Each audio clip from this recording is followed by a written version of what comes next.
The Choice of Amyntas, a short story by Somerset Maugham. 1. Often enough the lover of cities tires of their unceasing noise. The din of the traffic buzzes perpetually in his ears, and even in the silences of night he hears the footfalls on the pavement, the dull stamping of horses, the screeching of wheels. The fog chokes up the lungs so that he cannot breathe. He sees no longer any charms in the tall chimneys of the factory and the heavy smoke winding in curves against the leaden sky. Then he flies to countries where the greenness is like cold spring water, where he can hear the budding of the trees and the stars tell him fantastic things. The silence is full of mysterious new emotions. And so the writer sometimes grows weary to death of the life he sees, and he presses his hands before his eyes, that he may hide from him the endless failure in the endless quest. Then he too sets sail for Bohemia by the sea, and the other countries of the frankly impossible, where men are always brave and women ever beautiful. There the tears of the morning are followed by laughter at night, trials are easily surmountable, virtue is always triumphant. There no illusions are lost, and lovers live ever happily in a world without end. 2. Once upon a time, very long ago, when the world was younger and more wicked than it is now, there lived in the West Country a man called Peter the Schoolmaster. But he was very different from ordinary schoolmasters, for he was a scholar and a man of letters. He was consequently very poor. All his life he had pored over old books and musty parchments, but from them he had acquired little wisdom. For one bright springtime he fell in love with a farmer's daughter and married her. The farmer's daughter was a buxom wench, and, to the schoolmaster's delight, he had a careless, charming soul.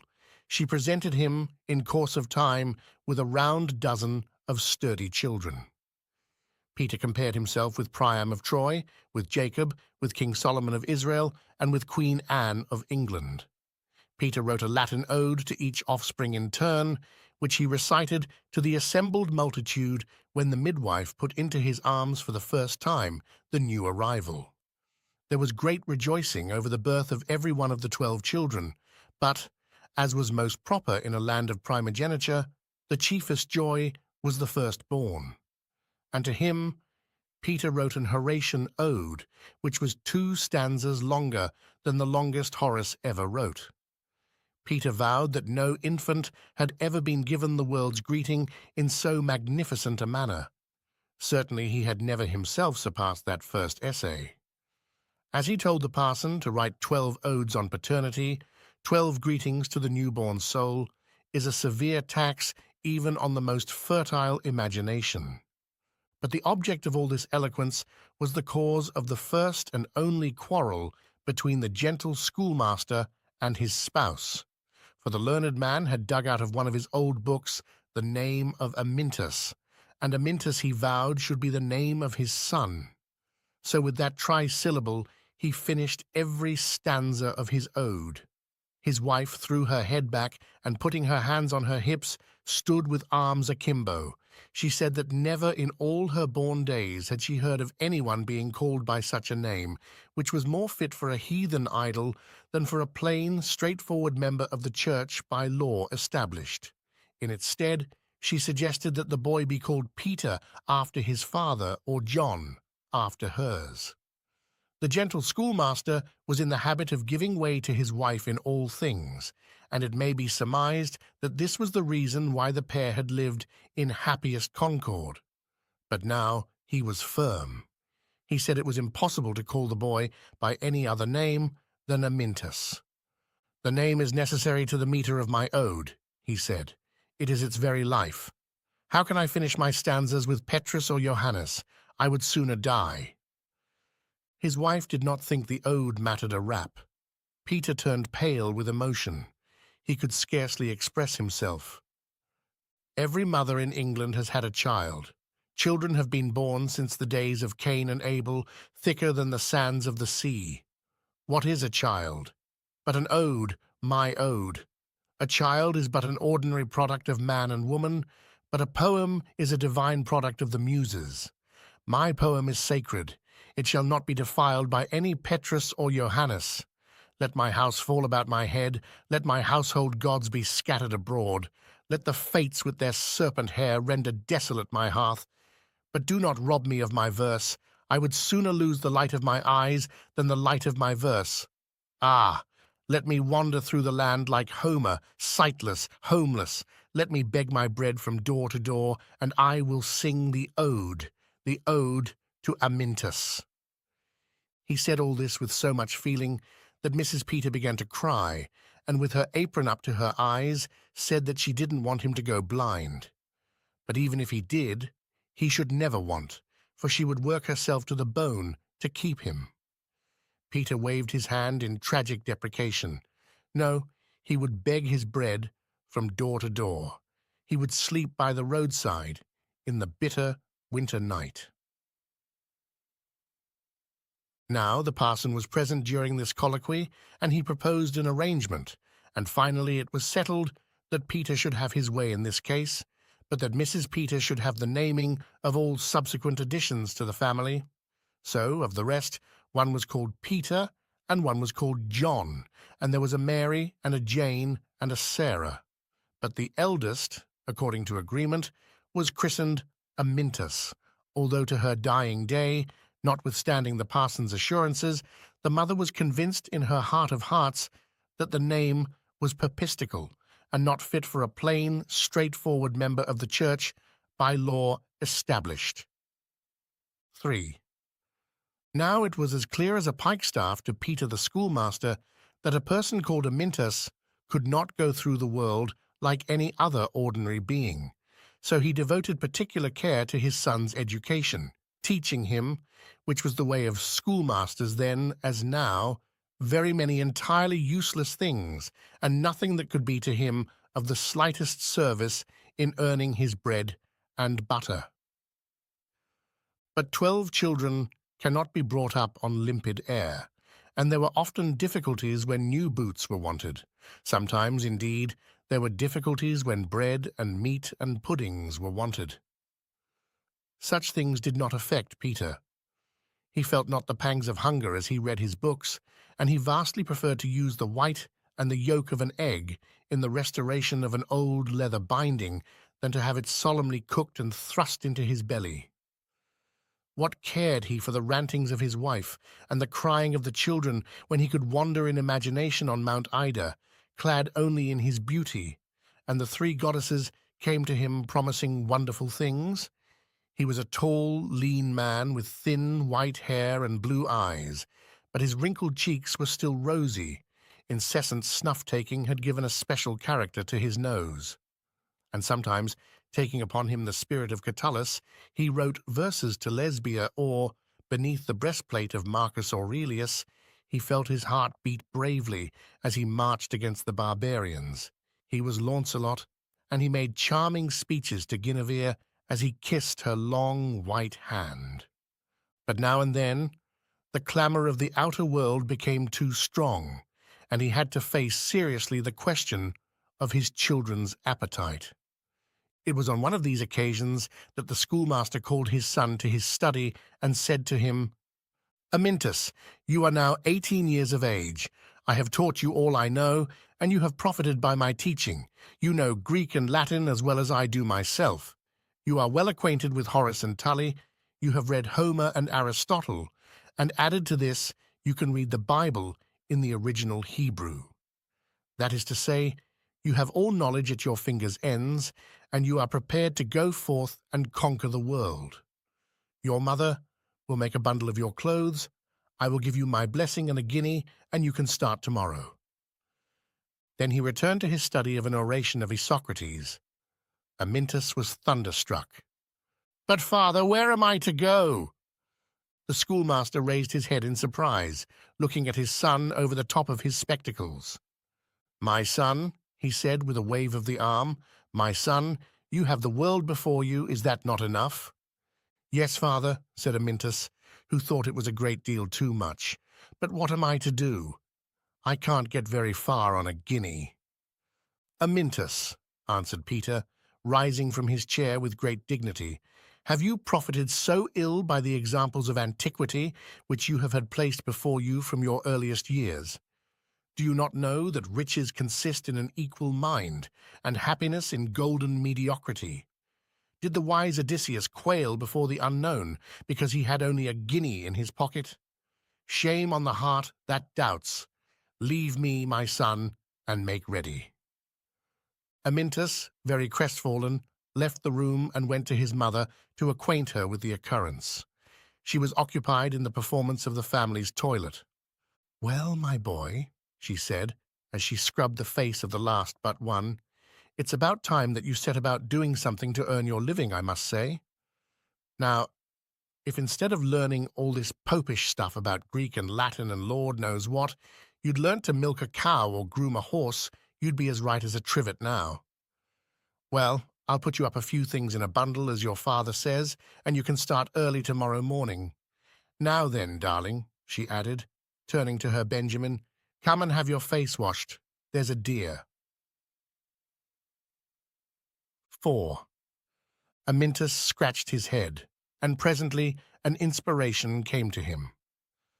I will go to the parson, he said. The parson had been hunting, and he was sitting in his study in a great oak chair, drinking a bottle of port. His huge body and his red face expressed the very completest satisfaction with the world in general. One felt that he would go to bed that night with the cheerful happiness of duty performed and snore stentoriously for 12 hours. He was troubled by no qualms of conscience. The 39 Articles caused him never a doubt, and it had never occurred to him to concern himself with the condition of the working classes. He lived in a golden age when the pauper was allowed to drink himself to death as well as the nobleman, and no clergyman's wife read tracts by his bedside. Amyntas told his news. Well, my boy, he never spoke, but he shouted, so you're going away? Well, God bless you. Amyntas looked at him expectantly, and the parson, wondering what he expected, came to the conclusion that it was a glass of port, for at that moment he was able to imagine nothing that man could desire more. He smiled benignly upon Amyntas, and poured him out a glass. Drink that, my boy. Keep it in your memory. It's the finest thing in the world. It's port that's made England what she is. Amyntas drank the port, but his face did not express due satisfaction. Damn the boy, said the parson. Port's wasted on him. Then, thinking again what Amyntas might want, he rose slowly from his chair, stretching his legs. I'm not so young as I used to be. I get stiff after a day's hunting. He walked round his room, looking at his bookshelves. At last he picked out a book and blew the dust off the edges. Here's a Bible for you, Amyntas. The two finest things in the world are port and the Bible. Amyntas thanked him, but without great enthusiasm. Another idea struck the parson, and he shouted out another question. Have you any money? Amyntas told him of the guinea. Damn your father! What's the good of a guinea? He went to a drawer and pulled out a handful of gold. The tithes had been paid a couple of days before. Here are 10. A man can go to hell on 10 guineas. Thank you very much, sir, said Amyntas, pocketing the money, but I don't think I want to go quite so far just yet. Then where the devil do you want to go? Shouted the parson. That's just what I came to ask you about. Why didn't you say so at once? I thought you wanted a glass of port. I'd sooner give 10 men advice than 1 man port. He went to the door and called out, Jane, bring me another bottle. He drank the bottle in silence, while Amyntas stood before him, resting now upon one leg, now upon another, turning his cap round and round in his hands. At last the parson spoke. You may look upon a bottle of port in 2 ways, he said. You may take it as a symbol of a happy life, or as a method of thought. There are 4 glasses in a bottle. The first glass is full of expectation. You enter life with mingled feelings. You cannot tell whether it will be good or no. The second glass has the full savour of the grape. It is youth with vine leaves in its hair and the passion of young blood.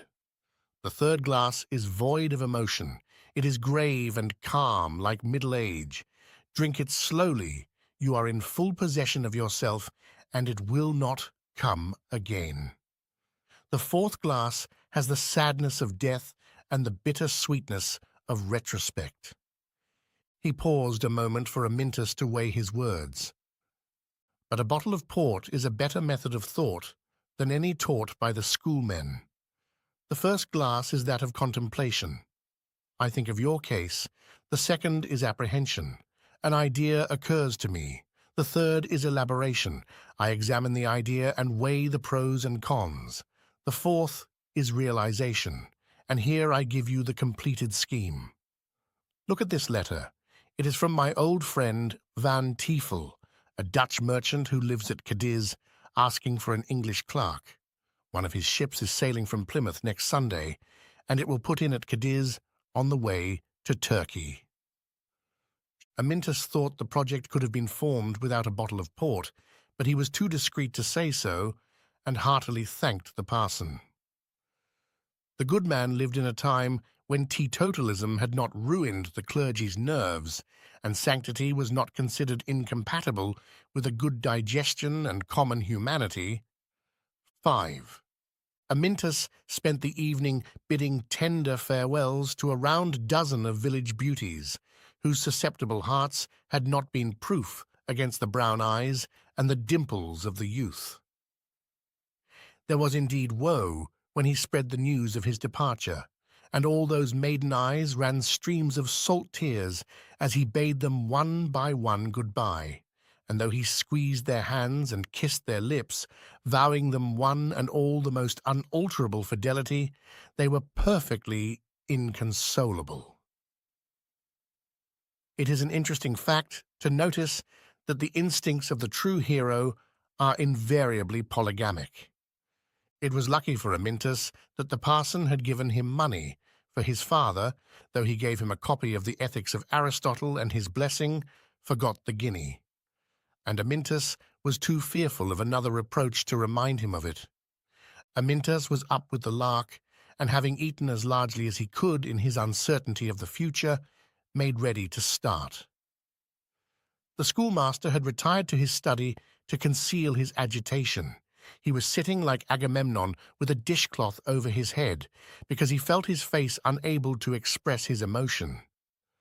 But the boy's mother stood at the cottage door, wiping her eyes with the corner of her apron, surrounded by her weeping children. She threw her arms about her son's neck, giving him a loud kiss on either cheek, and Amyntas went the round of his brothers and sisters, kissing them and bidding them not forget him. To console them, he promised to bring back green parrots and golden bracelets and embroidered satins from Japan. As he passed down the village street, he shook hands with the good folk standing at their doors to bid him goodbye, and slowly made his way into the open country. 6. The way of the hero is often very hard, and Amyntas felt as if he would choke as he walked slowly along. He looked back at every step, wondering when he would see the old home again. He loitered through the lanes, taking a last farewell of the nooks and corners where he had sat on summer evenings with some fair female friend, and he heartily wished that his name were James or John, and that he were an ordinary farmer's son who could earn his living without going out for it into the wide, wide world. So may Dick Whittington have meditated as he trudged the London road, but Amyntas had no talismanic cat, and no church bells rang him inspiring messages. Besides, Dick Whittington had in him, from his birth, the makings of a Lord Mayor. He had the golden mediocrity which is the surest harbinger of success. But to Amyntas, the world seemed cold and grey, notwithstanding the sunshine of the morning, and the bare branches of the oak trees were gnarled and twisted like the fingers of evil fate. At last he came to the top of a little hill, whence one had the last view of the village. He looked at the red-roofed church nestling among the trees, and in front of the inn he could still see the sign of the Turk's Head. A sob burst from him. He felt he could not leave it all. It would not be so bad if he could see it once more. He might go back at night and wander through the streets. He could stand outside his own home door and look up at his father's light, perhaps seeing his father's shadow bent over his books. He cared nothing that his name was Amyntas. He would go to the neighbouring farmers and offer his services as labourer. The village barber wanted an apprentice. He would 10 times sooner be a village Hampden or a songless Milton than any hero. He hid his face in the grass and cried as if his heart were breaking. Presently he cried himself to sleep, and when he awoke, the sun was high in the heavens, and he had the very healthiest of appetites.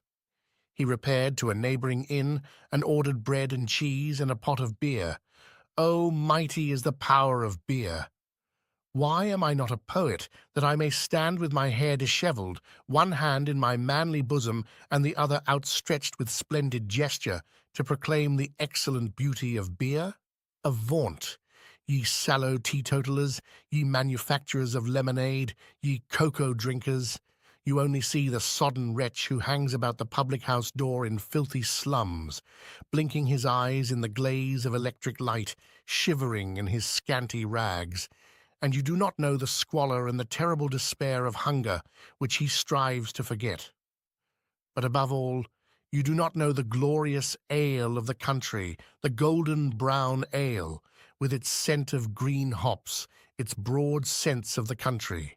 Its foam is whiter than snow and lighter than the almond blossoms, and it is cold, cold.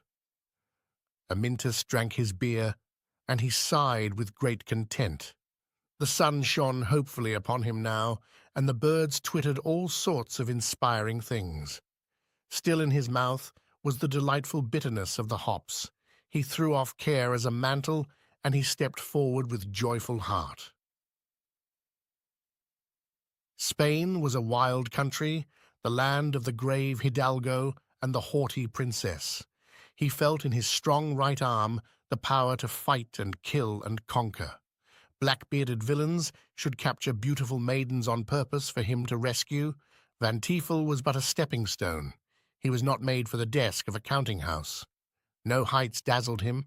He saw himself being made a peer or a prince, being granted wide domains by a grateful monarch. He was not too low to aspire to the hand of a king's fair daughter. He was a hero, every inch a hero. Great is the power of beer.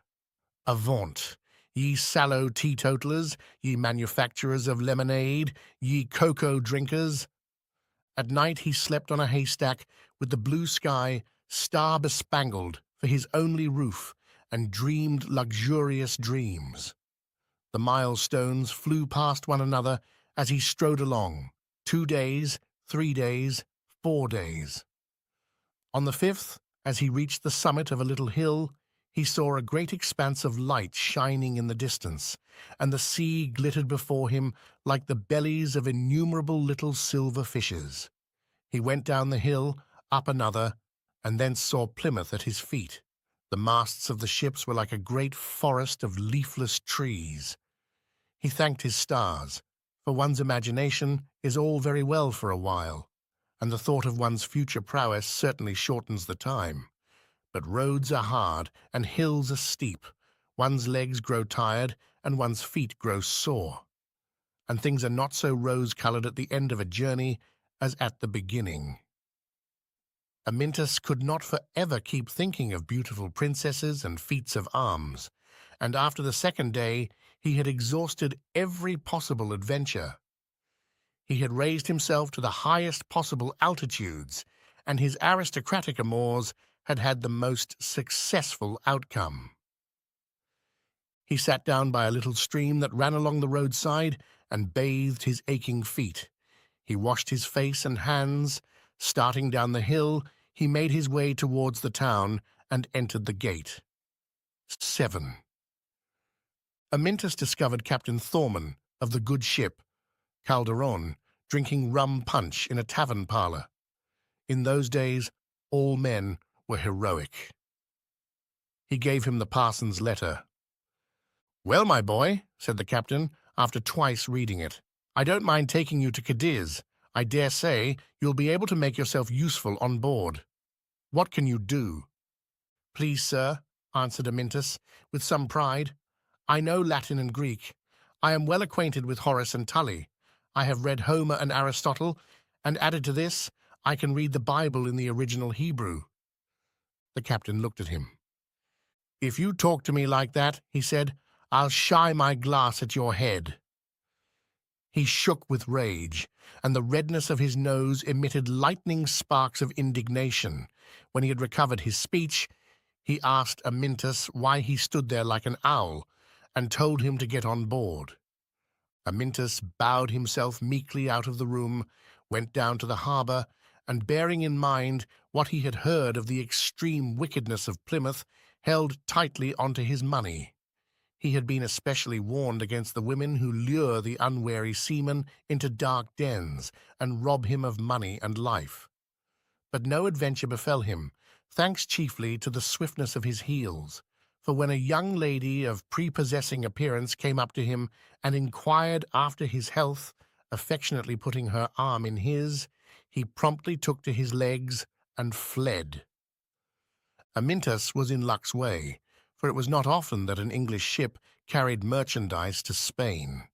As a rule, the two powers were at daggers drawn, but at this period they had just ceased cutting one another's throats and sinking one another's ships, joining together in fraternal alliance to cut the throats and sink the ships of a rival power, which, till the treaty, had been a faithful and brotherly ally to His Majesty of Great Britain, and which our gracious King had abandoned with unusual dexterity, just as it was preparing to abandon him.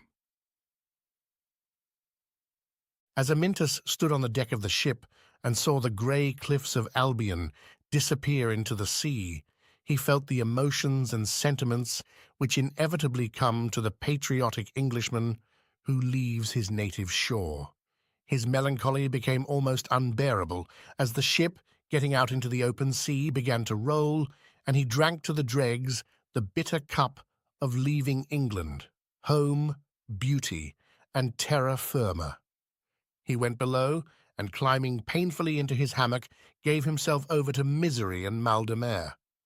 2 days he spent of lamentation and gnashing of teeth, wishing he had never been born, and not till the 3rd day did he come on deck. He was pale and weak, feeling ever so unheroic, but the sky was blue, and the ship bounded over the blue waves as if it were alive. Amyntas sniffed in the salt air and the rushing wind, and felt alive again. The days went by, the sun became hotter, and the sky a different, deeper blue, while its vault spread itself over the sea in a vaster expanse. They came in sight of land again. They coasted down a gloomy country with lofty cliffs going sheer into the sea. They passed magnificent galleons laden with gold from America. And one morning, when Amyntas came on deck at break of day, he saw before him the white walls and red roofs of a southern city. The ship slowly entered the harbour of Cadiz. 8. At last. Amyntas went on shore immediately. His spirit was so airy within him that he felt he could hover along in the air, like Mr. Lang's spiritualistic butlers, and it was only by a serious effort of will that he walked soberly down the streets like normal persons. His soul shouted with the joy of living. He took in long breaths as if to breathe in the novelty and the strangeness. He walked along, too excited to look at things, only conscious of a glare of light and colour, a thronging crowd, life and joyousness on every side. He walked through street after street, almost sobbing with delight, through narrow alleys down which the sun never fell, into big squares hot as ovens and dazzling, up hill and down hill, past ragged slums, past the splendid palaces of the rich, past shops, past taverns. Finally, he came onto the shore again and threw himself down in the shade of a little grove of orange trees to sleep. When he awoke, he saw, standing motionless by his side, a Spanish lady. He looked at her silently, noting her olive skin, her dark and lustrous eyes, the luxuriance of her hair. If she had only possessed a tambourine, she would have been the complete realization of his dreams. He smiled. "Why do you lie here alone, sweet youth?" she asked, with an answering smile. "And who and what are you?" "I lay down here to rest, lady," he replied. "I have this day arrived from England, and I am going to Van Tiefel, the merchant." "Ah, a young English merchant. They are all very rich, are you?" "Yes, lady," frankly answered Amyntas, pulling out his handful of gold. The Spaniard smiled on him and then sighed deeply. "Why do you sigh?" he asked. "Ah, you English merchants are so fascinating." She took his hand and pressed it. Amyntas was not a forward youth, but he had some experience of English maidens, and felt that there was but one appropriate rejoinder. He kissed her. She sighed again as she relinquished herself to his embrace. "You English merchants are so fascinating and so rich." Amyntas thought the Spanish lady was sent him by the gods, for she took him to her house and gave him melons and grapes, which, being young and of lusty appetite, he devoured with great content. She gave him wine, strong, red, fiery wine that burned his throat, and she gave him sundry other very delightful things, which it does not seem necessary to relate. When Amyntas, on his departure, shyly offered some remuneration for his entertainment, it was with an exquisite southern grace that she relieved him of his 10 golden guineas, and he almost felt she was doing him a favour as she carelessly rattled the coins into a silken purse. And if he was a little dismayed to see his treasure go so speedily, he was far too delicate-minded to betray any emotion. But he resolved to lose no time in finding out the offices of the wealthy Tiefel. 9. But Van Tiefel was no longer in Cadiz. On the outbreak of the treaty, the Spanish authorities had given the Dutch merchant 24 hours to leave the country, and had seized his property, making him understand that it was only by a signal mercy that his life was spared. Amyntas rushed down to the harbour in dismay. The good ship Calderon had already sailed. Amyntas cursed his luck, he cursed himself. Above all, he cursed the lovely Spanish lady whose charms had caused him to delay his search for Van Tiefel till the ship had gone on its eastward journey. After looking long and wistfully at the sea, he turned back into the town and rambled melancholy through the streets, wondering what would become of him. Soon the pangs of hunger assailed him, and he knew the discomfort of a healthy English appetite. He hadn't a single farthing, and even Scotch poets, when they come to London to set the Thames on fire, are wont to put a half-crown piece in their pockets. Amyntas meditated upon the folly of extravagance, the indiscretion of youth, and the wickedness of woman. He tightened his belt and walked on. At last, feeling weary and faint with hunger, he lay down on the steps of a church and there spent the night. When he awoke next morning, he soon remembered that he had slept supperless. He was ravenous. Suddenly his eye, looking across the square, caught sight of a bookshop, and it occurred to him that he might turn to account the books which his father and the parson had given him. He blessed their foresight. The Bible fetched nothing, but the Aristotle brought him enough to keep him from starvation for a week. Having satisfied his hunger, he set about trying to find work. He went to booksellers and told them his accomplishments, but no one could see any use in a knowledge of Greek, Latin, and the Hebrew Bible. He applied at shops.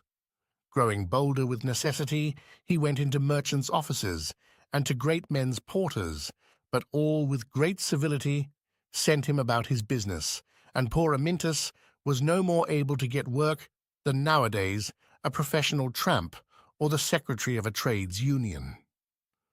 4 days he went on, trying here and trying there, eating figs and melons and bread, drinking water, sleeping beneath archways or on the steps of churches, and he dreamed of the home of roast beef and ale which he had left behind him. Every day he became more disheartened. But at last he rose up against fate. He cursed it ironically. Every man's hand was against him. His hand should be against every man. He would be a brigand. He shook off his feet the dust of Cadiz and boldly went into the country to find a band of free companions. He stopped herdsmen and peddlers and asked them where brigands were. They pointed to the mountains, and to the mountains he turned his face. He would join the band, provoke a quarrel with the chief, kill him, and be made chief in his stead. Then he would scour the country in a velvet mask and a peaked hat with a feather in it, carrying fire and desolation everywhere. A price would be set on his head, but he would snap his fingers in the face of the prime minister. He would rule his followers with an iron hand. But now he was in the midst of the mountains, and there were not the smallest signs of lawless folk, not even a gibbet with a skeleton hanging in chains to show where lawless folk had been. He sought high and low, but he never saw a living soul besides a few shepherds clothed in skins. It was most disheartening. Once he saw 2 men crouching behind a rock and approached them, but as soon as they saw him, they ran away, and although he followed them, shouting that they were not to be afraid since he wanted to be a brigand too, they paid no attention, but only ran the faster, and at last he had to give up the chase for want of breath. One can't be a robber chief all by oneself, nor is it given to everyone in this world to be a brigand. Amyntas found that even heroes have their limitations. 10. One day, making his way along a rocky path, he found a swineherd guarding his flock. "Good morrow," said the man, and asked Amyntas whither he was bound. "God knows," answered Amyntas. "I am wandering at chance, and know not where I go." "Well, youth, stay the night with me, and tomorrow you can set out again. In return for your company, I will give you food and shelter." Amyntas accepted gratefully, for he had been feeding on herbs for a week, and the prospect of goat's milk, cheese, and black bread was like the feast of Trimalchion. When Amyntas had said his story, the herdsman told him that there was a rich man in the neighboring village who wanted a swineherd, and in the morning showed him the way to the rich man's house. "I will come a little way with you, lest you take the wrong path." They walked along the rocky track, and presently the way divided. "This path to the right leads to the village," said the man, "and this one to the left, swineherd?" The swineherd crossed himself. "Ah, that is the path of evil fortune. It leads to the accursed cavern." A cold wind blew across their faces. "Come away," said the herdsman, shuddering. "Do you not feel on your face the cold breath of it?" "Tell me what it is," said Amyntas. He stood looking at the opening between the low trees. "It is a lake of death, a lake beneath the mountain, and the roof of it is held up by marble columns, which were never wrought by the hand of man. Come away. Do you not feel on your face the cold breath of it?" He dragged Amyntas away along the path that led to the village, and when the way was clear before him, turned back, returning to his swine. But Amyntas ran after him. "Tell me what they say of the accursed cavern." "They say many things.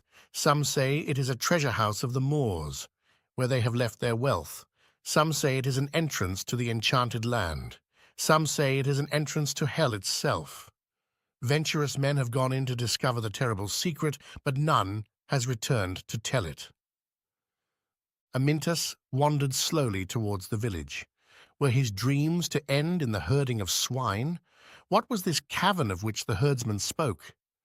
He felt a strange impulse to go back, and look at the dark opening between the little trees from which blew the cold wind. But perhaps the rich man had a beauteous daughter. History is full of the social successes of swineherds. Amyntas felt a strange thrill as the dark lake came before his mind. He almost heard the lapping of the water. Kings' daughters had often looked upon lowly swineherds and raised them to golden thrones. But he could not help going to look again at the dark opening between the little trees. He walked back, and again the cold breath blew against his face. He felt in it the icy coldness of the water. It drew him in. He separated the little trees on either side. He walked on as if a hidden power urged him. And now the path became less clear. Trees and bushes grew in the way and hindered him. Brambles and long, creeping plants twisted about his legs and pulled him back. But the wind, with its coldness of the black water, drew him on. The birds of the air were hushed, and not one of the 1,000 insects of the wood uttered a note. Great trees above him hid the light. The silence was ghastly. He felt as if he were the only person in the world. Suddenly he gave a cry. He had come to the end of the forest, and before him he saw the opening of the cavern. He looked in. He saw black, stagnant water, motionless and heavy, and as far as the eye could reach, somber pillars covered with green, moist slime. They stood half out of the water, supporting the roof, and from the roof oozed moisture which fell in heavy drops continually. At the entrance was a little skiff with a paddle in it. Amyntas stood at the edge. Dared he venture? What could there be behind that darkness? The darkness was blacker than the blackest night. He stepped into the boat. Should he go? With beating heart, he untied the rope. He hardly dared to breathe. He pushed away. He looked to the right and left, paddling slowly. On all sides he saw the slimy columns stretching regularly into the darkness. The light of the open day grew dimmer as he advanced. The air became colder. He looked eagerly around him, paddling slowly. Already he half repented the attempt. The boat went along easily, and the black and heavy water hardly splashed as he drew his paddle through it. Still nothing could be seen but the even ranks of pillars. Then, all at once, the night grew blacker, and again the cold wind arose and blew in his face. Everywhere was the ghastly silence and the darkness. A shiver went through him. He could not bear it. In an agony of terror, he turned his paddle to go back. Whatever might be the secret of the cavern or the reward of the adventure, he dared go no further. He must get back quickly to the open air and the blue sky. He drew his paddle through the water. The boat did not turn. He gave a cry. He pulled with all his might. The boat only lurched a little and went on its way. He set his teeth and backed. His life depended upon it. The boat swam on. A cold sweat broke out over him. He put all his strength in his stroke. The boat went on into the darkness, swiftly and silently. He paused a little to regain force. He stifled a sob of horror and despair. Then he made a last effort. The skiff whirled round into another avenue of columns, and the paddle shivered into atoms against a pillar. The little light of the cavern entrance was lost, and there was utter darkness. Amyntas cowered down in the boat. He gave up hope of life and lay there for long hours awaiting his end. The water carried the skiff along swiftly, silently. The darkness was so heavy that the columns were invisible. Heavy drops fell into the water from the roof. How long would it last? Would the boat go on till he died, and then speed on forever? He thought of the others who had gone into the cavern. Were there other boats hurrying eternally along the heavy waters, bearing cold skeletons? He covered his face with his hands and moaned. But he started up. The night seemed less black. He looked intently. Yes, He could distinguish the outlines of the pillars dimly, so dimly that he thought he saw them only in imagination. And soon he could see distinctly their massive shapes against the surrounding darkness. And as gradually the night thinned away into dim twilight, he saw that the columns were different from those at the entrance of the cavern. They were no longer covered with weed and slime. The marble was polished and smooth, and the water beneath him appeared less black. The skiff went on so swiftly that the perpetual sequence of the pillars tired his eyes, but their grim severity gave way to round columns less forbidding and more graceful. As the light grew clearer, there was almost a tinge of blue in the water. Amyntas was filled with wonder, for the columns became lighter and more decorated, surmounted by capitals adorned with strange sculptures. Some were green and some were red, others were yellow or glistening white. They mirrored themselves in the sapphire water. Gradually the roof raised itself, and the columns became more slender. From them sprang lofty arches, gorgeously ornamented, and all was gold and silver and rich color. The water turned to a dazzling, translucent blue, so that Amyntas could see hundreds of feet down to the bottom, and the bottom was covered with golden sand. And the light grew and grew till it was more brilliant than the clearest day. Gradually, the skiff slowed down, and it swam leisurely towards the light source, threading its way beneath the horseshoe arches among the columns, and these gathered themselves into two lines to form a huge avenue surmounted by a vast span. And at the end, in a splendor of light, Amyntas saw a wondrous palace, with steps leading down to the water. The boat glided towards it, and at the steps ceased moving. At the same moment, the silver doors of the palace were opened, and from them issued black slaves, magnificently apparelled. They descended to Amyntas, and with courteous gestures assisted him out of the boat. Then two other slaves, even more splendidly attired than their fellows, came down and led Amyntas slowly and with great state into the court of the palace, at the end of which was a great chamber.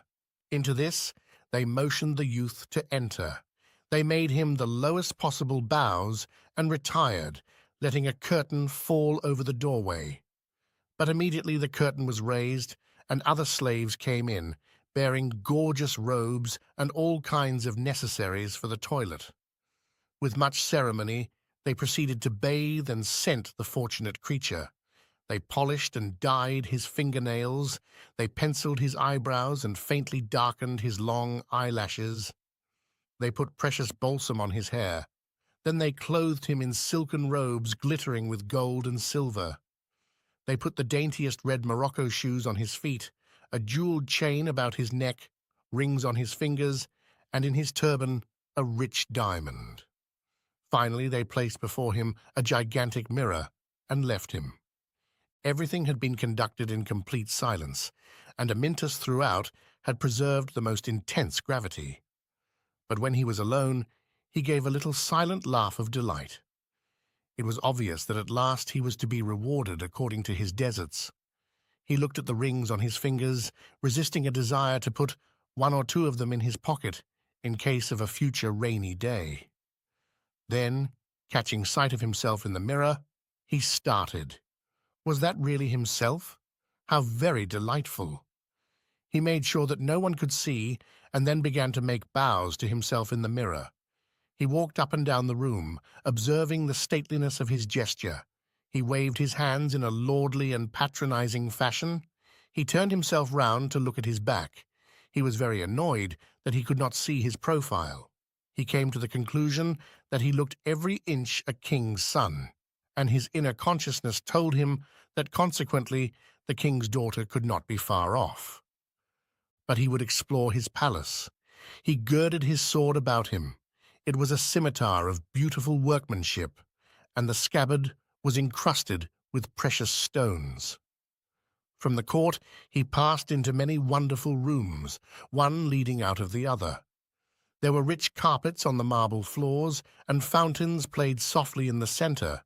The walls were inlaid with rare marbles. But he never saw a living soul. In the last hour, Amyntas had become fully alive to his great importance, and carried himself accordingly. He took long, dignified steps, and held one hand on the jewelled hilt of his sword, with his elbows stuck out at right angles to his body. His head was thrown back proudly, and his nostrils dilated with appropriate scorn. At last, he came to a door closed by a curtain. He raised it, but he started back, and was so surprised that he found no words to express his emotions. 4 maidens were sitting in the room, more beautiful than he had thought possible in his most extravagant dreams. The gods had evidently not intended Amyntas for single blessedness.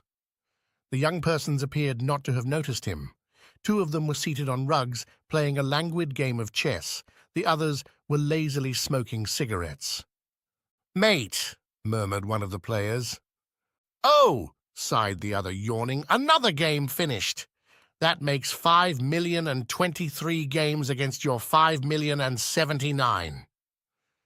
They all yawned, but Amyntas felt he must give notice of his presence, and suddenly remembering an expression he had learnt on board ship, he put on a most ferocious look and cried out, "Shiver my timbers!"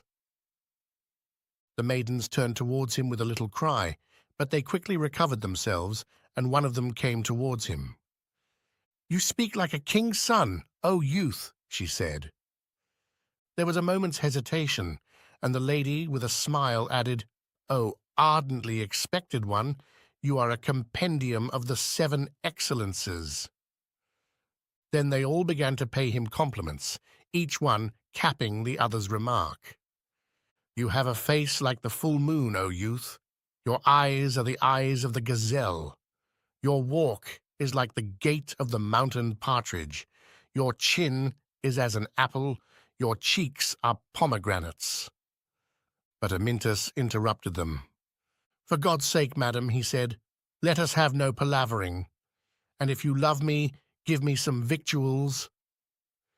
Immediately female slaves came in with salvers laden with choice food, and the 4 maidens plied Amyntas with delicacies.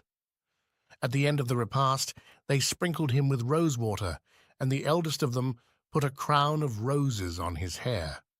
Amyntas thought that after all, life was not an empty dream. Tate. And now, may it please you, O stranger, to hear our story. Know then that our father was a Moor, one of the wealthiest of his people, and he dwelt with his fellows in Spain, honoured and beloved.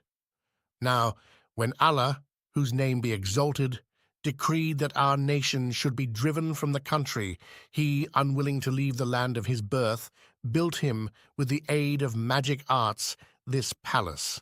Here he brought us, his 4 daughters and all his riches. He peopled it with slaves and filled it with all necessary things. And here we lived in peace and prosperity for many years. But at last a great misfortune befell us, for our father, who was a very learned man, and accustomed to busy himself with many abstruse matters, one day got lost in a metaphysical speculation, and has never been found again. Here she stopped, and they all sighed deeply. We searched high and low, but in vain, and he has not been found to this day. So we took his will, and having broken the seal, read the following. My daughters, I know by my wisdom that the time will come when I shall be lost to you. Then you will live alone, enjoying the riches and the pleasures which I have put at your disposal. But I foresee that at the end of many years a youth will find his way to this your palace. And though my magic arts have been able to build this paradise for your habitation, though they have endowed you with perpetual youth and loveliness, and greatest deed of all, have banished hence the dark shadow of death, yet have they not the power to make 4 maidens live in happiness and unity with but one man.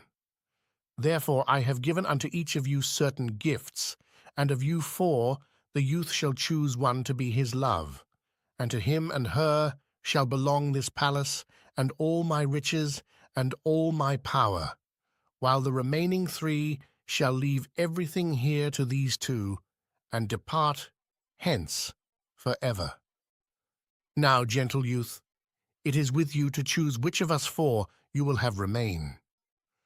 Amyntas looked at the four damsels standing before him, and his heart beat violently.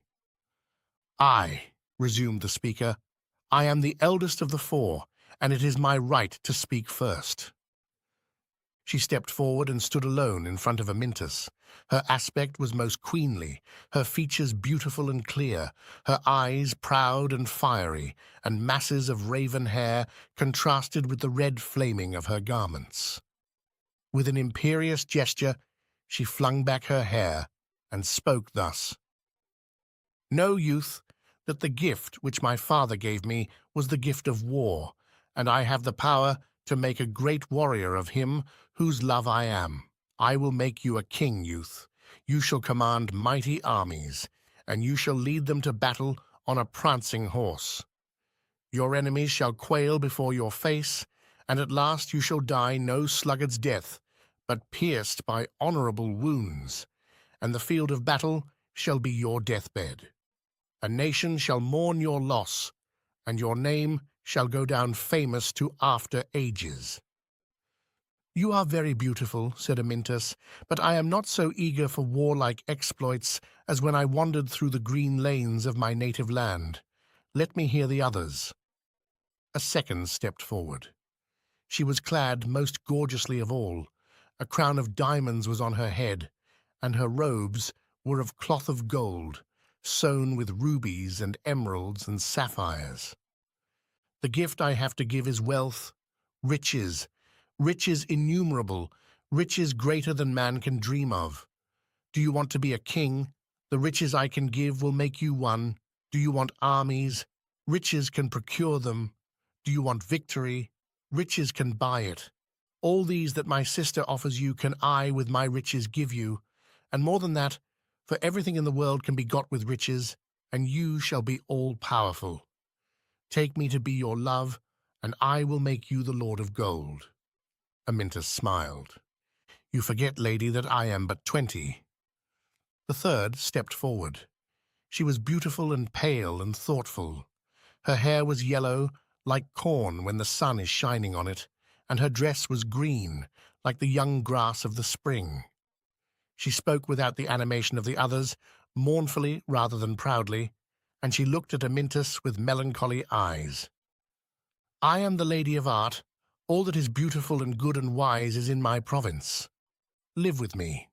I will make you a poet, and you shall sing beautiful songs. You shall be wise, and in perfect wisdom, O youth, is perfect happiness. The poet has said that wisdom is weariness, O lady, said Amyntas. My father is a poet. He has written 10,000 Latin hexameters and a large number of Greek iambics. Then came forward the last. As she stood before Amyntas, a cry burst from him. He had never in his life seen anyone so ravishingly beautiful. She was looking down, and her long eyelashes prevented her eyes from being seen, but her lips were like a perfect rose, and her skin was like a peach. Her hair fell to her waist in great masses of curls, and their sparkling auburn, many-hued and indescribable, changed in the sunbeams from richest brown to gold, tinged with deep red. She wore a simple tunic of thin silk, clasped at her waist with a jeweled belt of gold. She stood before Amyntas, letting him gaze, then suddenly she lifted her eyes to his. Amyntas's heart gave a mighty beat against his chest. Her eyes were the very lights of love, carrying passionate kisses on their beams. A sob of ecstasy choked the youth, and he felt that he could kneel down and worship before them. Slowly her lips broke into a smile, and her voice was soft and low. I am the Lady of Love, she said. Look! She raised her arms, and the thin, Loose sleeves falling back displayed their roundness and exquisite shape. She lifted her head, and Amyntas thrilled to cover her neck with kisses. At last she loosened her girdle, and when the silken tunic fell to her feet, she stood before him in perfect loveliness. "I cannot give you fame, or riches, or wisdom. I can only give you love, love, love.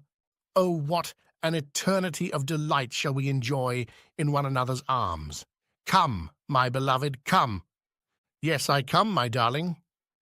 Amyntas stepped forward with outstretched arms and took her hands in his. "I take you for my love. I want not wealth nor great renown, but only you. You will give me love-alluring kisses, and we will live in never-ending bliss." He drew her to him, and with his arms around her, pressed back her head and covered her lips with kisses. And while Amyntas lost his soul in the eyes of his beloved, the three sisters went sadly away. They ascended the stately barge which awaited them, and the water bore them down the long avenue of columns into the darkness. After a long time, they reached the entrance of the cavern, and having placed a great stone against it, that none might enter more, they separated, wandering in different directions. The Lady of War passed through Spain, finding none there worthy of her. She crossed the mountains, and presently she fell in love with a little artillery officer and raised him to dignity and power.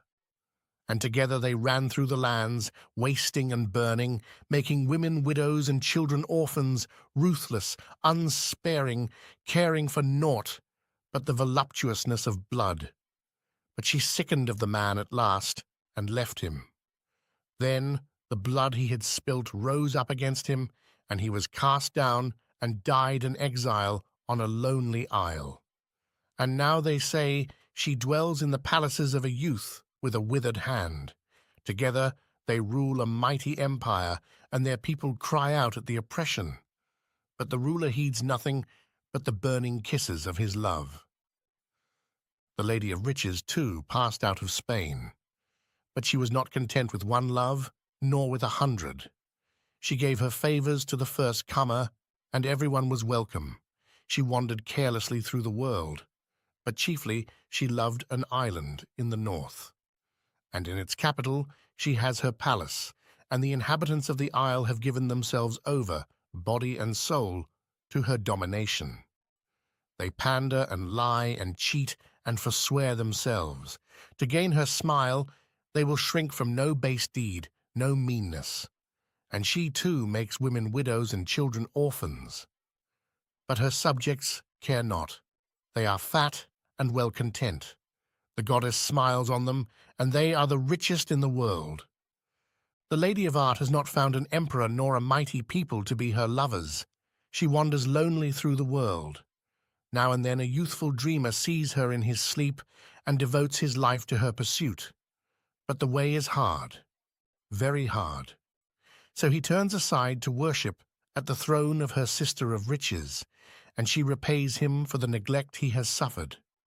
She showers gold upon him and makes him one of her knights. But sometimes the youth remains faithful and goes through his life in the endless search, and at last, when his end has come, she comes down to the garret in which he lies cold and dead, and stooping down, kisses him gently, and lo, he is immortal.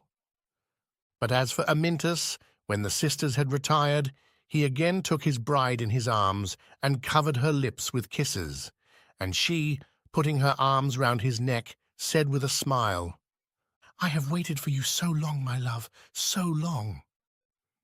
And here it is fit that we should follow the example of the three sisters, and retire also. The moral of this story is that if your godfathers and godmothers at your baptism give you a pretty name, you will probably marry the most beautiful woman in the world and live happily ever afterwards. And the platitudinous philosopher may marvel at the tremendous effects of the most insignificant causes. For if Amyntas had been called Peter or John, as his mother wished, William II, might be eating sauerkraut as peacefully as his ancestors. The Lord Mayor of London might not drive about in a gilded carriage, and possibly even Mr. Alfred Austin might not be poet laureate.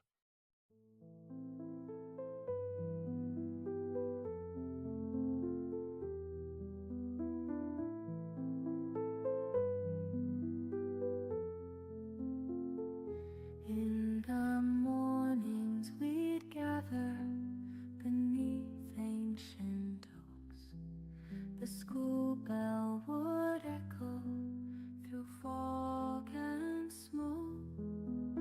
Worn wooden desks carved with youthful dreams. Ink stains on fingers in the soft sunbeam.